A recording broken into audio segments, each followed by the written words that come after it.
이영재 씨 와이프 되시는 분이시죠? 네, 맞는데 누구시죠? 이영재 씨 아이를 갖게 된 사람이에요. 네? 그게 무슨 말이죠? 그쪽이랑 이혼하고 저랑 살겠다고 하네요. 어차피 아이도 없으신데 빠르게 도장 찍어주세요. 알겠어요. 일단 갈 때는 가더라도 받을 건 다 받고 가야겠네요. 위자료나 톡톡히 준비해놔. 벌써 1년 전 일이네요. 저는 작년에 2년 동안의 결혼 생활을 끝내고 남편과 긴 소송 끝에 이혼하게 되었습니다. 남편은 저 몰래 회사에서 바람을 피우고 있었고 결국 그 사람과의 사이에서 아이까지 생겨 이혼을 요구하더라고요. 처음엔 이 상황이 믿기지 않았고 꿈만 같았습니다. 여자로서 수치심도 들고 내가 뭘 잘못해서 쫓겨나야 하는지 하염없이 눈물만 흘렀어요. 끝까지 저한테 사과 한마디 없는 남편은 상간녀가 저한테 연락해오던 그날 이후부터 더 이상 집에 들어오지 않았고 아마도 상간녀와 함께 살림을 차리고 사는 것 같았습니다. 시댁은 애초에 자기 아들 말이라면 껌뻑 죽는 분들인데다 아이 문제 때문에 한참 마찰을 겪던 시기였기 때문에 상간녀가 아이까지 생긴 이상 저는 완전 찬밥 신세였죠. 처음에는 창피해서 친정의 말도 제대로 못했는데 일주일 가까이 지나서 어렵사리 친정엄마에게 이야기를 꺼냈더니 너 지금 거기서 뭐하고 있냐고 당장 정리하고 들어오라고 하셔서 바로 이혼 절차를 진행하게 되었습니다.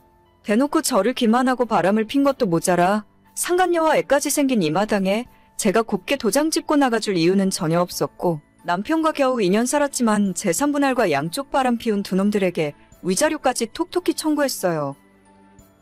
야, 너 끝까지 이럴 거야? 옛날 같았으면 애 안 낳는다고 했을 때 진작 소방 맞고 집에서 쫓겨났어. 마지막까지 추잡하게 굴지 말고 빨리 도장 찍고 사라져. 제가 왜요, 어머니? 제가 언제 애 안 낳겠다고 한 적 있어요? 지금은 상황이 여유가 없으니까 딱 2년만 더 있다가 갖겠다고 말씀드렸잖아요.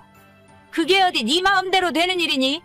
2년 후면 너도 나이가 34인데 그때 가서 애를 낳을 수 있을지 없을지 네가 어떻게 장담해? 됐으니까 어디 너 하고 싶은 대로 해봐. 네가 달라는 그 돈 받을 수 있나 어디 두고 보자. 하지만 심호의 바람과는 달리 법은 당연히 제 편이었고 저와 저희 쪽 변호사가 요구했던 금액대로 다 보상을 받고 나올 수 있었어요.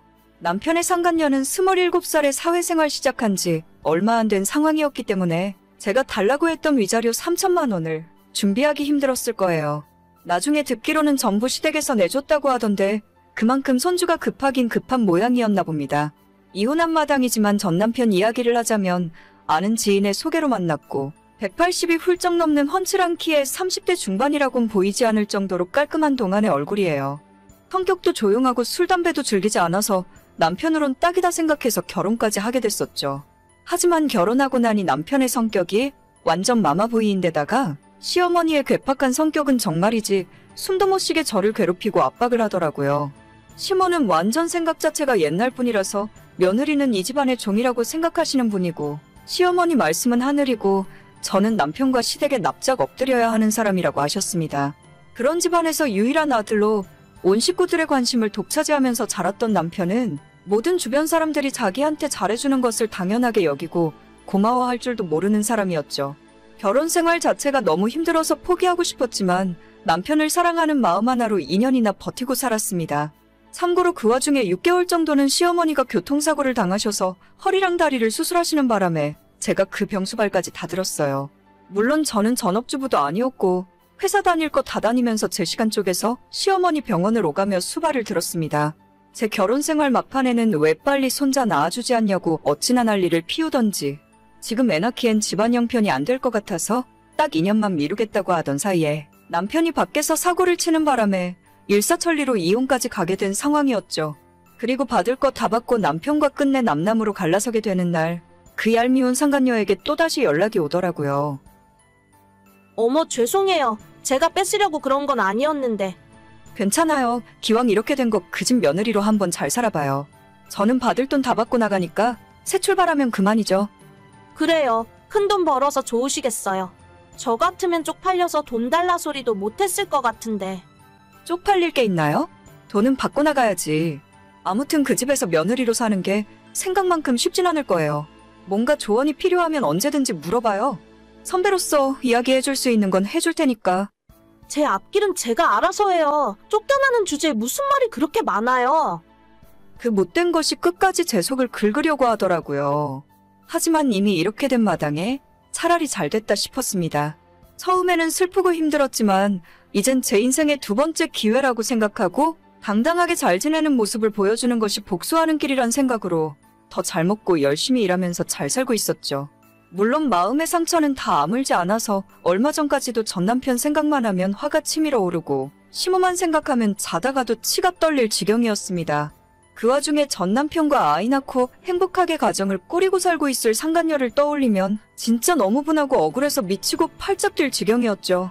시간이 지날수록 점점 더 잊혀지고 제 현실에 집중하게 되면서 나아졌지만 그래도 마음 한구석에는 내가 문제였을까 하는 생각이 들면서 우울해지곤 했어요. 하지만 얼마 전에 뜻밖의 연락을 받고 그 뒤로부터는 두 다리를 쭉 뻗고 편하게 자고 있습니다. 저는 이혼하고 난 뒤로는 친정에서 부모님들과 함께 지내는데 그날도 일찍 퇴근해서 부모님과 저녁 먹고 집 앞 공원에서 산책을 하고 돌아왔어요. 저녁 10시쯤 되어서 씻고 제 방 침대에 누워서 잘 준비를 하고 있는데 거의 1년 만에 반가운 이름이 제게 카톡을 보내더라고요. 언니, 잠깐 저랑 이야기 좀 할 수 있어요? 무슨 일이에요? 우리가 이렇게 카톡 주고받을 사이는 아닌 것 같은데. 이런 사람이랑 살면서 어떻게 2년 동안 버티고 살았어요? 나 진짜 미치겠어요. 어떡하면 좋아? 왜요? 무슨 일이라도 있어요? 아니, 애 낳고 난 뒤로 매일같이 시어머니가 우리 집에 있잖아요. 아침부터 저녁까지 하나하나 잔소리하고 힘들어 죽겠는데 그 와중에 새벽에 일어나서 남편 아침밥 해주라고 시댁에 뭔 일이 있을 때마다 불러서 일 시키는데 나 진짜 이러다 미치겠어요. 내가 그때 경고했잖아요. 그 집안 며느리 생활 쉽지 않을 거라고. 진짜 이 정도일 줄은 저도 몰랐죠. 남편은 자기 엄마 말이라면 무조건 맞는 말이라 하고? 저는 이 집안에서 숨도 제대로 못 쉬고 살아요. 애가 아직 돌도 안 지났는데 이혼할 수도 없고 진짜 어쩌면 좋아요. 그쪽이 선택한 길이니까 한번 잘해봐요. 혹시 알아요? 살다 보면 적응해서 즐기면서 살게 될지. 언니가 그냥 이 집에 다시 들어와서 살면 안 돼요. 나 진짜 미치겠어. 어쩌면 좋아. 전 남편도 아니라 상간녀에게 다시 연락을 받을 줄은 꿈에도 몰랐습니다.